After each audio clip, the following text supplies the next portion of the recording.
Democracy is coming to the USA.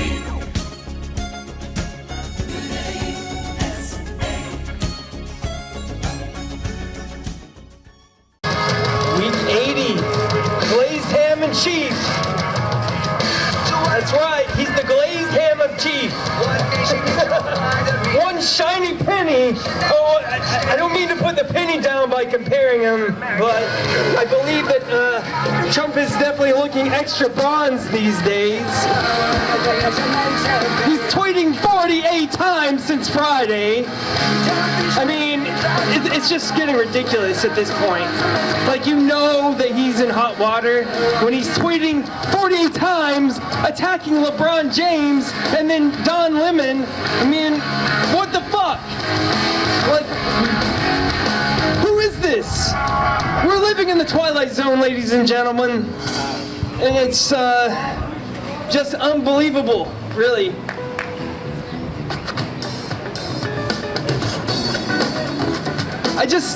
Sometimes I find myself speechless and overwhelmed by everything that is going on and the circumstances that we're facing as a nation. It's really a crisis. And then you have these racist fascists coming out to Berkeley and to also Portland. You know, in Portland, apparently the racist fascists were protected, and apparently they also attacked I think a protester who was anti-fascist, hit him in the head with a can, and you know, it's just really unbelievable. I believe it was a tear gas can that hit him in the head. It cracked open his helmet. And it's just like unbelievable what we're witnessing in this day and age. These people feel emboldened, they feel empowered, and they're fueled by crazy conspiracies such as the George Soros plot. How many of you guys have met George Soros, by the way? Any of you? Raise your hands if you met him. Yeah. Where's our paycheck from George Soros? I would like to know. I'm looking for my paycheck from Mr. Soros. Hey, I'd love to meet you because, you know, in your honor, I know since you're fueling the fire for the so-called left, I know you can write me a nice paycheck, Mr. Soros. I mean, it's just unbelievable what these guys are peddling, you know? Conspiracy-fueled insanity. Well, I'm going to try and talk about the fires without crying. I hope I can do that.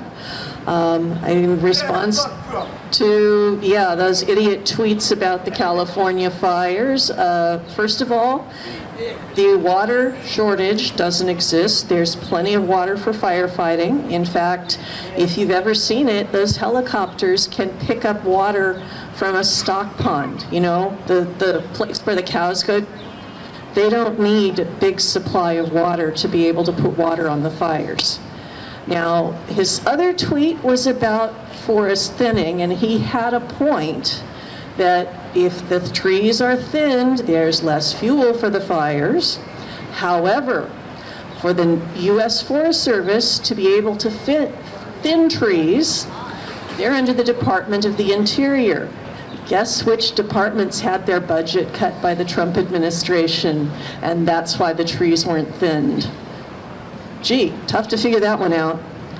On a personal note, there's a new fire near my parents' house, the Donnelly fire. It blew up to over 40,000 acres just over the weekend.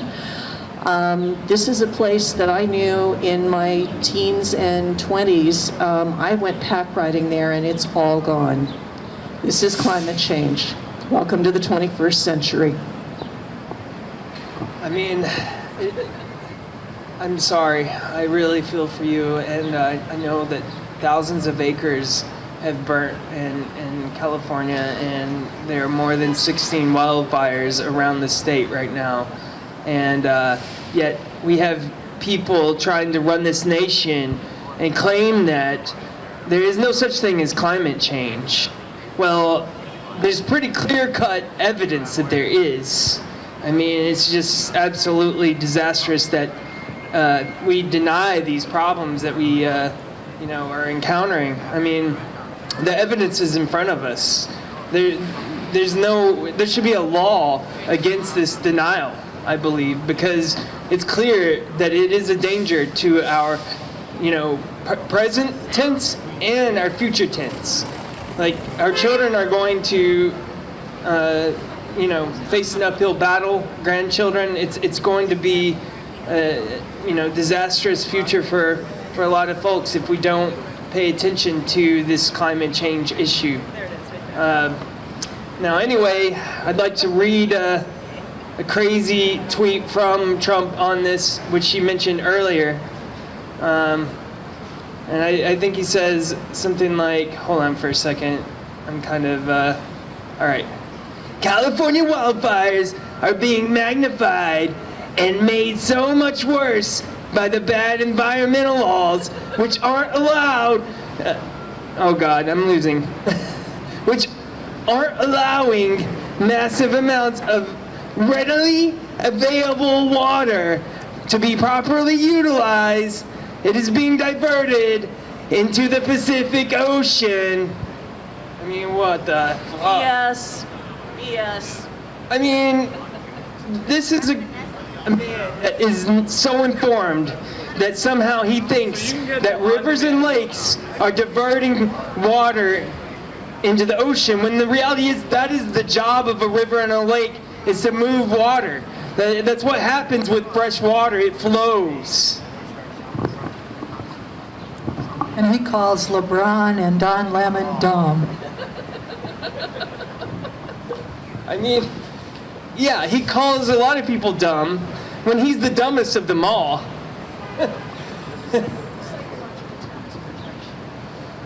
Yeah, what's amazing about that to me is that these guys supposedly have Ivy League educations, and you can see the massive gaps. They must have like special classes for kids of rich parents that don't have to do shit and still get some kind of degree.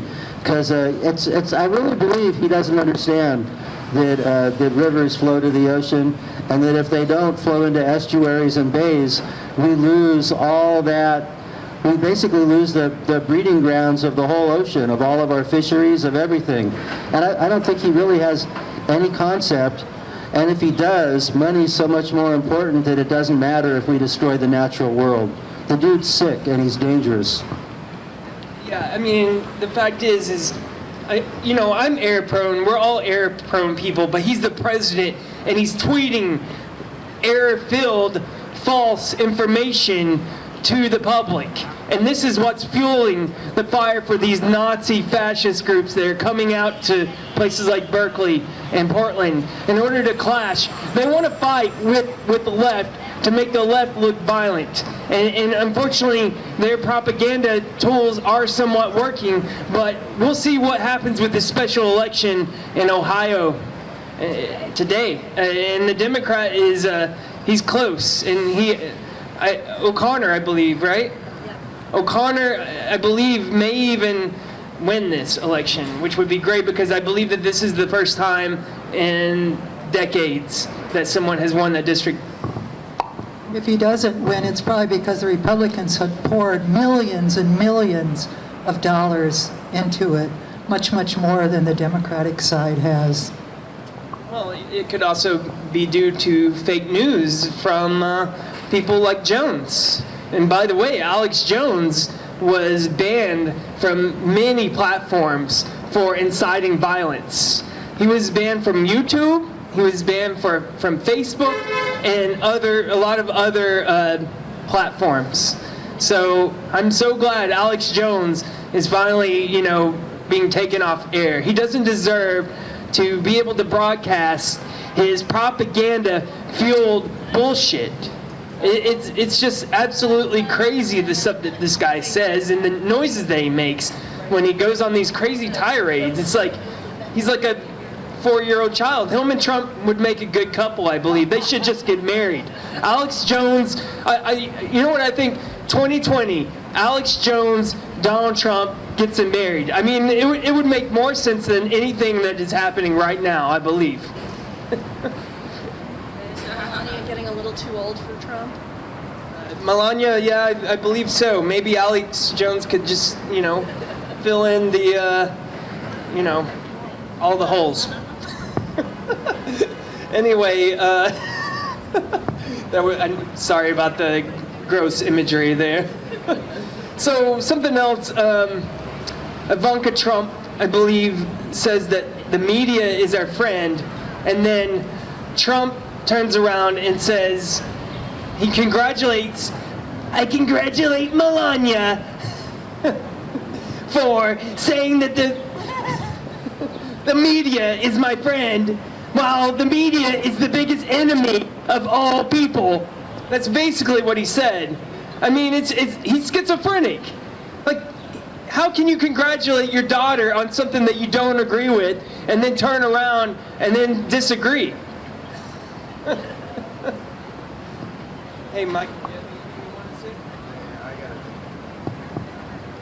I mean, it's beyond just. Honestly, I'm speechless at this point. I'm speechless at this point because, so much is happening, and now we have our friend here, Michael, who can, say things when I'm not able to speak because I'm speechless at the moment. Oh, I'm relatively speechless also.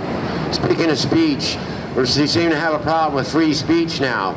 Our good buddy Alex Jones just got knocked off of YouTube and stuff, and now all the right are crying about free speech. Well, yeah, we do have a right to free speech. However, it carries responsibility. Free speech, should not be allowed if it ends up having real-world negative consequences, such as Sandy Hook, such as QAnon and the Hoover Dam incident, such as Donald Trump calling the press the enemy of the people, and then fucking journalists are getting shot. So free speech also carries with it, not only is it a right, but it carries responsibility. And I feel very strongly about that, and I'm glad Alex Jones is off the air. Gary Franchi needs off the air. Mark Dice needs off the air. Donald Trump needs out of the motherfucking White House. Because I don't understand how stupid fucking people are that they can't see where the direction this country is going. Do you want to live under a fascist motherfucking dictator? Do you want to have a wall at the southern border so migrant farmers can't fucking pick your fruit? And your fucking worthless kids that can't get a job will get rounded up. They'll be out there in the motherfucking fields picking that fucking fruit. You can believe that? And anyway, the whole thing is just getting fucking ridiculous. And hopefully Donald Trump is already setting up to fucking disavow this year's elections. So he's gone from no collusion, it's all a hoax, to now, oh yeah, the Russians are going to meddle with the elections for the Democrats. He's already setting that bullshit up. And you don't see how that doesn't fucking happen. And I'm telling you, I've seen this coming from fucking 20 miles away. I'm from New York City. I know what a fucking con artist is. And I'm fucking getting pretty pissed off about it.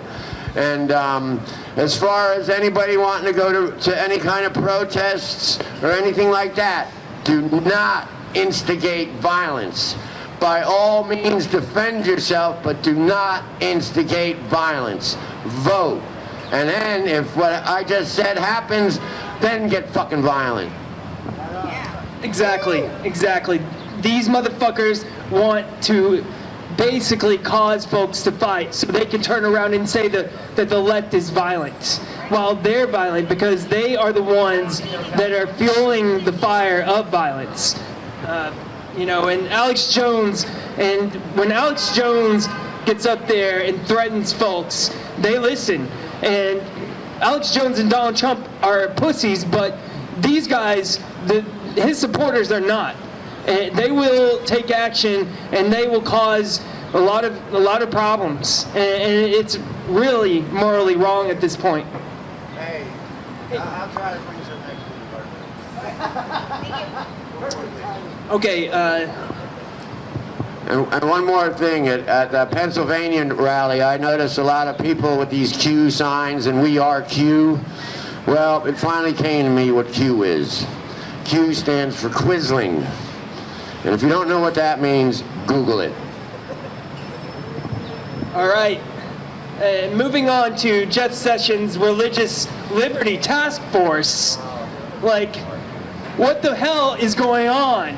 He claims the freedom to practice your faith is under attack. What faith is he talking about? He's not talking about any faith other than Christianity. Because we have the Muslim ban, isn't that attack on faith? Shouldn't he be like arresting himself for attacking Muslims? He's not a Christian.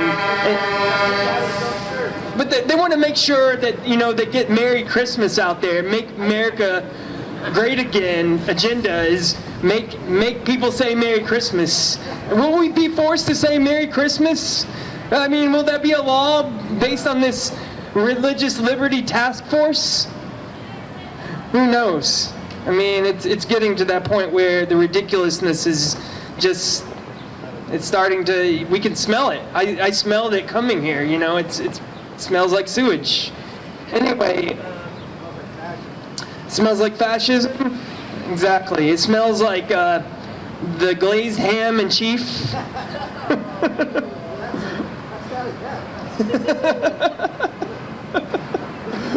Anyway, Sessions also claims that nuns have been ordered to buy contraceptives. Yeah, like that's true. I mean, the other day I was at CVS. I did see a few nuns lined up with their Trojan condoms. I mean, they were getting ready, you know. I don't know. I mean, I'm just kidding, by the way. Anyway, he also took a moment, Mr. Sessions, to honor Jack Phillips, this guy who refused to make cakes for the gay couple. To me, what this is a nod to Christian nationalism and is a holy war against the LGBTQ community. And if anyone wants to say anything different, then feel free to or expand on what I just said. Not being Christian, being pagan, specifically Wiccan. I participated in the actions to get the Wiccan pentacle added to the list of veterans' headstones that could be used. And I'm not wearing any pentacles today, but I do frequently. And I don't want them to take back my right to my religion. And, you know, we can't take that back from anybody. That's part of the First Amendment. Do you think that Sessions would protect your right under this religious task force? The Christians are just jealous of the Muslims and their Sharia law. They want to bring their own Sharia law here to America. But anyway, after my rant and rave, I have a nice story. I see my shirt. I got this at a Dead show, but I had bought another shirt also. And I was wearing it to Hate the other day, talking to a friend of mine, and a lady tapped me on the shoulder, and I turned around, and she tapped her friend and pointed at my shirt. It said, was Make America Grateful. And anyway, they're deaf and mute. And they started signing and had big grins on their faces and gave me a thumbs up and big smiles, and we all bowed, and not a word was said between us. And my friend was like, what the fuck, you know? And so, you know, when they left, he was, what was that about? And so I pointed at my shirt, and he went, oh, I get it. You know?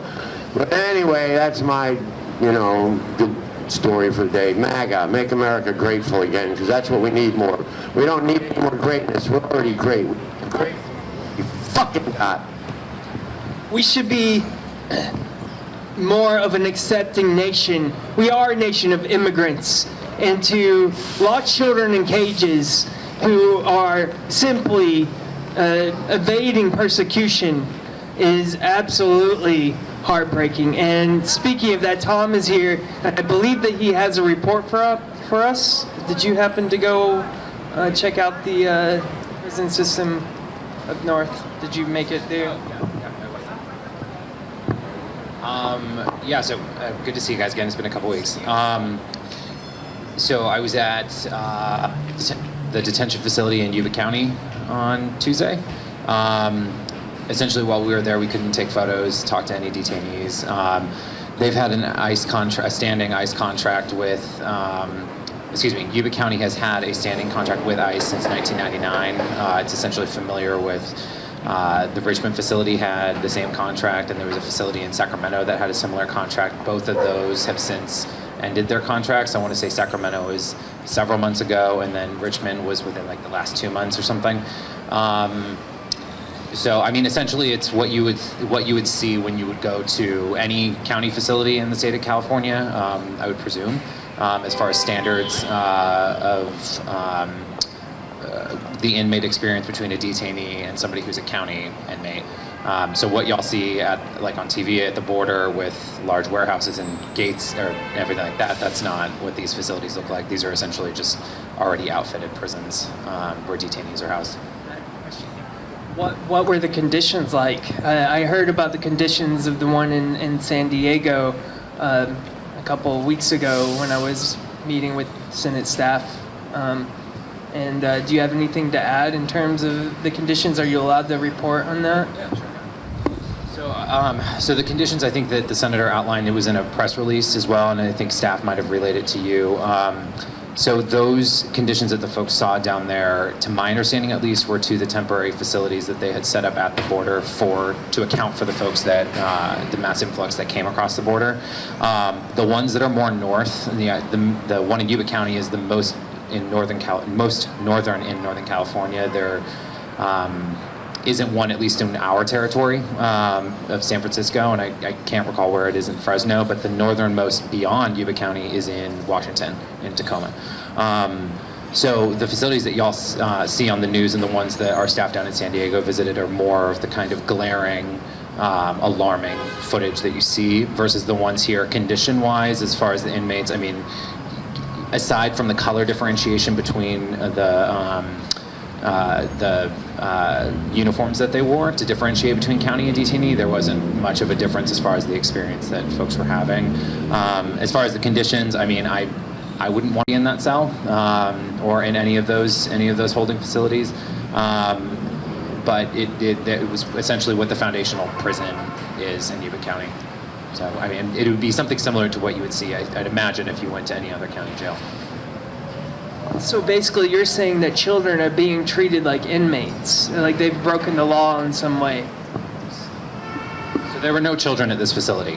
So this was a purely adult jail. I would imagine that any other juvenile facility in the county, I don't believe have ICE contracts, simply because when on the ICE website there is a link to where all of their contracts with existing prisons are in California, and there weren't any that I saw that were juvie, at least in Northern California. The process with which both unaccompanied minors and minors that cross the border, their path is a little bit different than just an adult. So they get transferred into Health and Human Services custody, which has its own procedure as to where to put them. But at the facility that I went to, there was no children there. It was overwhelmingly male. Are the people that are seeking asylum also placed there or imprisoned there? I don't know. We weren't able to talk to any detainees. We weren't able to take photographs. I mean, beyond that, I have statistics of where they were from. It's predominantly Mexico and Central American countries. But beyond that, as far as any other demographics or any other reasoning as to why those individuals were there, they didn't give us that information. I can ask. I can definitely ask. And does Senator Feinstein have thoughts about the use of private prisons and all the money that they're making off of the tragedy of this whole incident? Off the top of my head, I don't have her remarks on it, but I can look into it to see if she has made some in the past, for sure. Well, I want to. Sorry. How many kids are still separate from their families, and how many have been reunited? And by the way, thank you for going to check out these, settings, because it's important for Feinstein to see how terrible these conditions are for both children and adults. No, 100%. The whole state staff was tasked with going to all of them in the state. So we're here to be your guys' eyes and ears. Hers, obviously, but for you guys so that you know too. How many kids? I'm not sure on the most recent number. I can ask our DC staff because I know that they're tracking it much closer. I know that not all of them have been contacted. I know that they're folks like the ACLU are trying to work with other NGOs in Mexico and Central America to identify where parents who have already been deported without their children, to track them down, to try and connect them with the folks or with the kids that are here still in the country. So I know that effort is happening, but to the exact number, I don't know yet, but I can get back to you for sure. Has any thought been given to funding the ACLU service? Because, otherwise our government should be taking care of this. They caused it. So how about funding the ACLU? Well, I mean, I don't know what the funding streams would be for something like that, but as to your exact point of this is a tragedy that was created by the government, and his flippant comment last week of that the ACLU should find the parents is beyond. All for all that. What's done is done. The trick is not to let it happen again. And what I want to bring up, have you ever heard of the expression of an Article 5 convention? No? Well, maybe you ought to check into it. That's a new thing that's coming up. Anyway, it's on Inequality Media by Robert Reich, if anyone cares to think of it, and they're heading for it. And what Article 5 convention means is that if they can get 2/3 of the state to come together, they can change our Constitution to any way they wish. And the Koch brothers right now are behind doing this. And if this happens, our Constitution ain't going to be the same as it is now. So I think you ought to check that out and see what you can do to stop that. Thank you. It basically gives them unlimited, voting power. Like they no longer need 2/3 of the vote if this passes through. So, and there's 10 states that have yet to vote, and this is up for a vote. So, people in places like Kentucky and Arizona and I believe Pennsylvania and Florida, a lot of these states, I can name off all of them if you want me to. Okay. It's okay.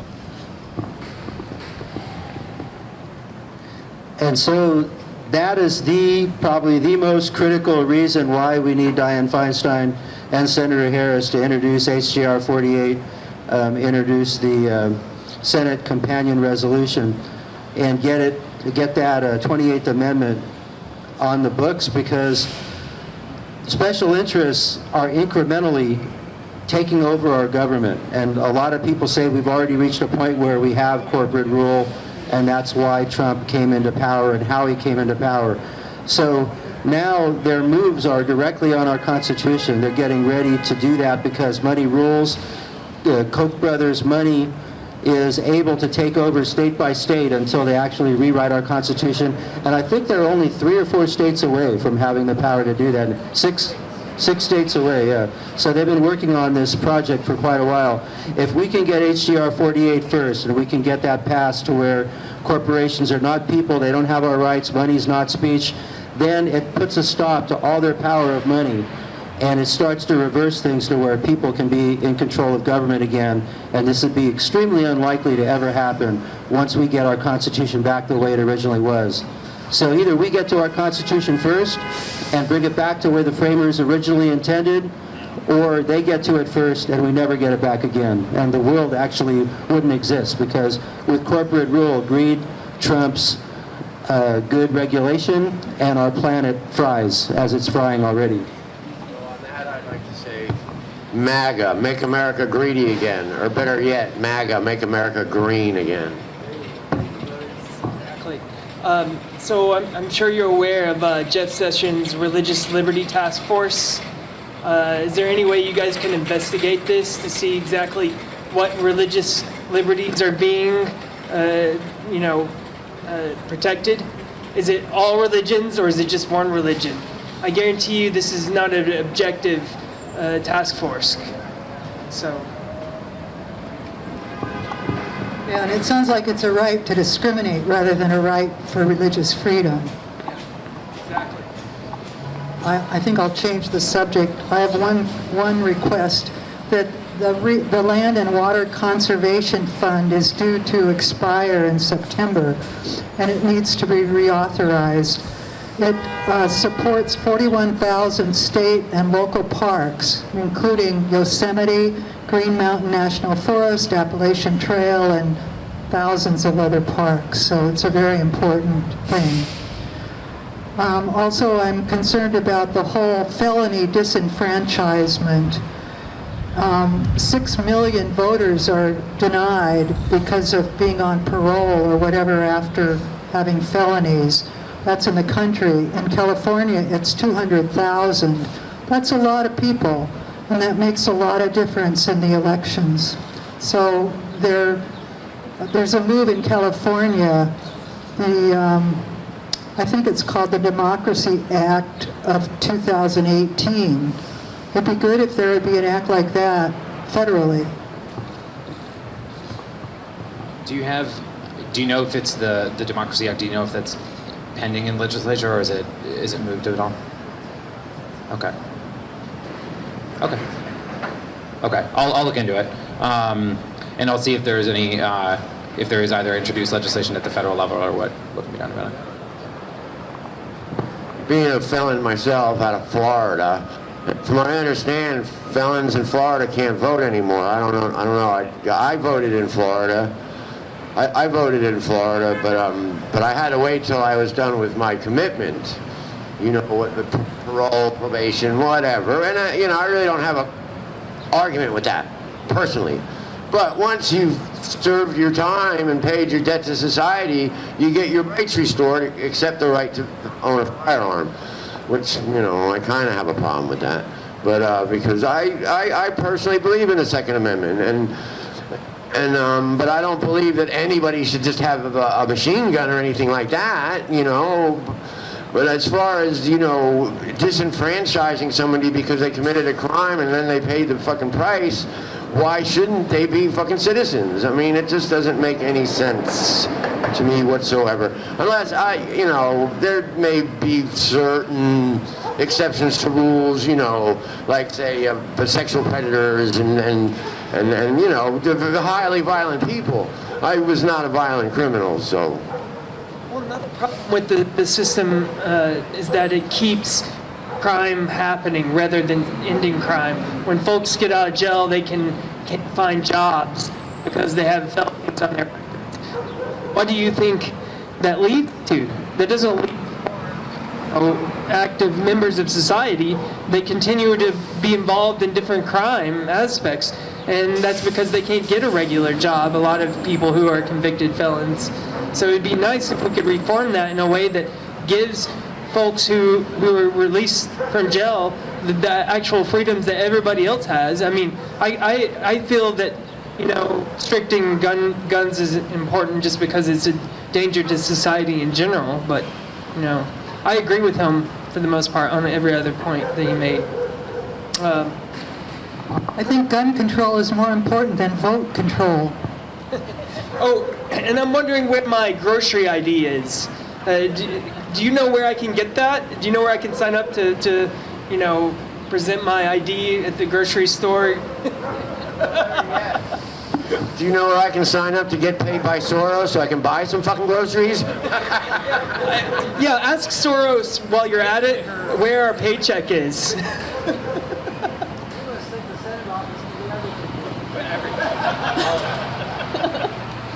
Well, just to get a little bit serious for just a second, our Supreme Court nominee, Brett Kavanaugh, last night, a social media friend of mine who lives in another state posted up a quote from our Senator Feinstein, saying that the decision on which of Kavanaugh's documents were being released was being made by a lawyer who's representing a number of the Trump administration in the Mueller investigation. Our senator's statement said that this should be handled by the National Archives. And my friend and a number of our other mutual social media friends all said that, Feinstein's right. What's going on here? I said I would ask about that today. And they said, let us know what the answer is and what can we do to support the senator in getting all of the documentation. Thank you for the question, and very timely, because just before coming down here, I think the letter got put out to the public, and Kendrick, I'll send it to you if you want to disseminate it out to folks. It was a letter to the archivist in response to his letter that he had sent back to our office on August the 2nd, essentially rebutting his claim as to the documents that should be released to the committee for review. 100% she agrees with you, obviously, that all the documents that are related to the judge should be available to the committee for review per advise and consent that's given to senators as far as a Supreme Court nominee is concerned. So know that our staff is 100% dedicated to getting all of those documents in any which way possible, and leveraging, I think, that where you guys can come in is to call your members to demand as much documentation to your senators, to demand as much documentation on the judge as possible. As we say every single week, is that just to keep those issues at the top of the heap, and I know that there's a lot, but the most pressing with after this recess is done this week, they go back into session, and at least from what I'm kind of seeing from the optics similar to you guys, is that hearings could begin this month. So we want to make sure that before hearings begin, before there's the ability for members to actually cross-examine this judge, that they have all the resources, ability to be able to do so. So yeah, she's going to keep fighting. Know that our staff will keep fighting, for sure.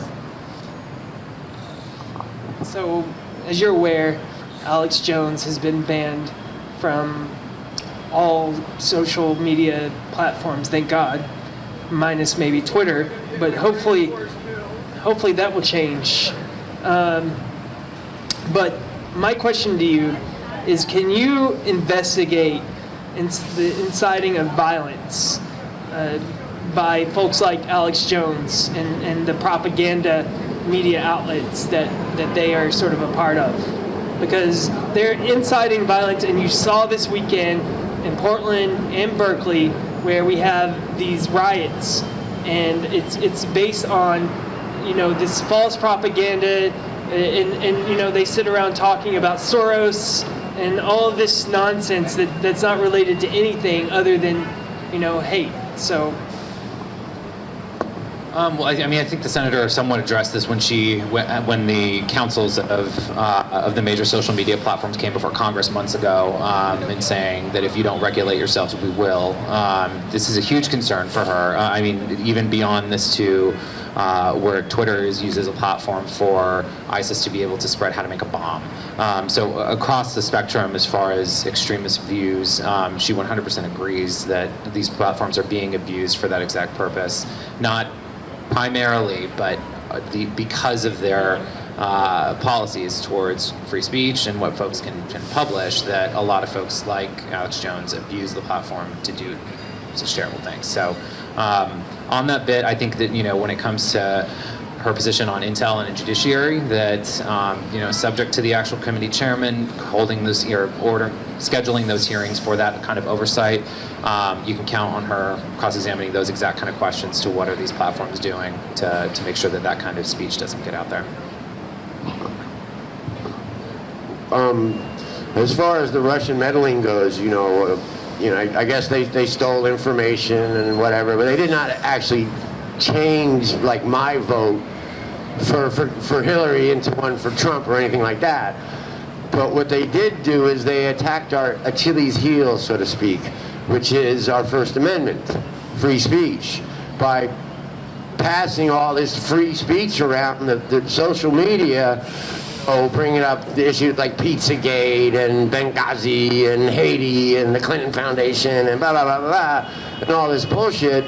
And then, and basically, that's our free speech. You're allowed to do that. Which what they did is they manipulated dim-witted voters and cut their own throat. And free speech is a right. And I don't deny that. I don't deny anybody that.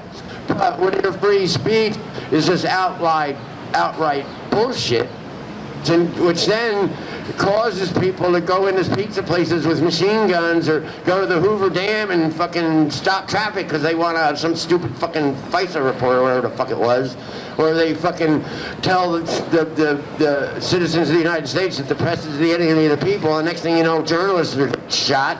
All those things happened because of free speech. Look at the last presidential election, because of free speech, which was all bullshit.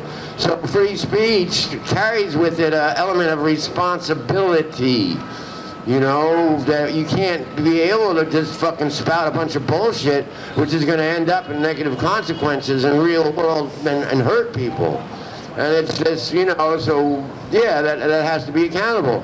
You know, you're allowed to your opinions or your thoughts or stuff like that, but once it crosses over into outright lies and incites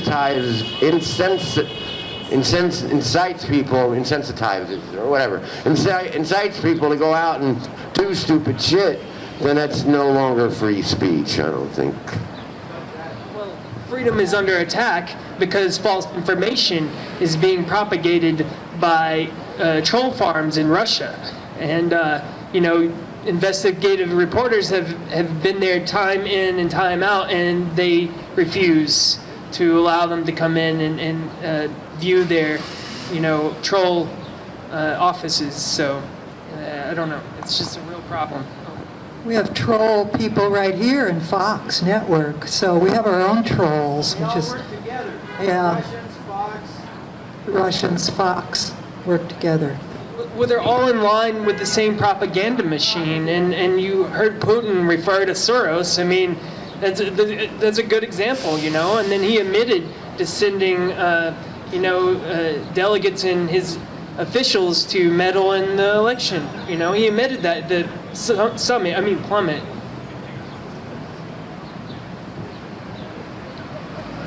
I don't have anything else. Yeah. Any other questions?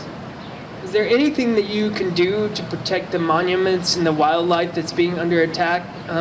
The monuments are like basically going to be stripped because they have resources, and they'll also be vandalized because they're no longer protected. And then we have a lot of different animals that are also under attack, you know. And the Endangered Species Act is under attack, which I sent you an article, I think, on that a couple weeks ago. Let me go back to my email and look at it. I know that I got the, I can't recall which one you sent me, but I have to go back. I mean, to the monuments piece, to the national parks, I mean, the senator has, throughout her career, definitely staked as far as the Mojave Desert or other places throughout California to preserve these natural beauties. 100%. She is not just inland, but on the coast as well. So environmentally, and as far as the Endangered Species Act, I'll take a look at my email just to make sure that I have it, and if not, I'll just shoot you an email to get that article from you. I think that's all the questions that we have for you today. And we really do appreciate your service to our country and to us for coming down here and being the voice for our group. We all love you. I appreciate you guys. Thank you. Good to see you guys. Thank you so much. No more questions?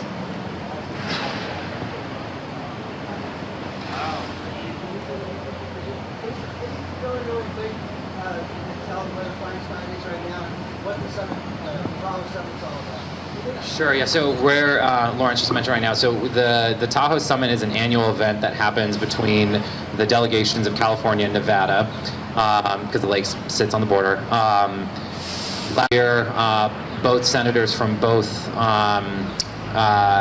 states were present, as well as both of our governors. Because of the change in the August recess, which the Tahoe Summit usually happens at the end of August, and McConnell switching our recess to only having 1 week of it, they had to move the dates, so both governors were not available to come, but Senators Feinstein, Cortez Masto, and Heller were present at the Tahoe Summit, and it essentially is just a gathering of all the different local stakeholders to preserve the lake. to kind of get a status update of the lake, both from federal officials, state officials, and local officials. And it's just kind of a bipartisan recommitment to making sure that something like one of our natural beauties like Lake Tahoe is preserved for future generations. Right now, one of the biggest, and I think it's timely that folks from Forest Service are there, from the National Park Service are there, because of all the fires that are happening up there. It's my understanding that the air quality is really terrible up there right now, so it just kind of reinforces the point that as far as when it comes to combating climate change and combating the wildfires in California, that it needs to be a coordinated effort among all three branches of government. So I think it's it's obviously a trek up there, but I've been up to the Tahoe Summit a couple of times, and it's just really awesome to see how different levels of government work together to make sure that something is preserved like Tahoe has been preserved for a while. So.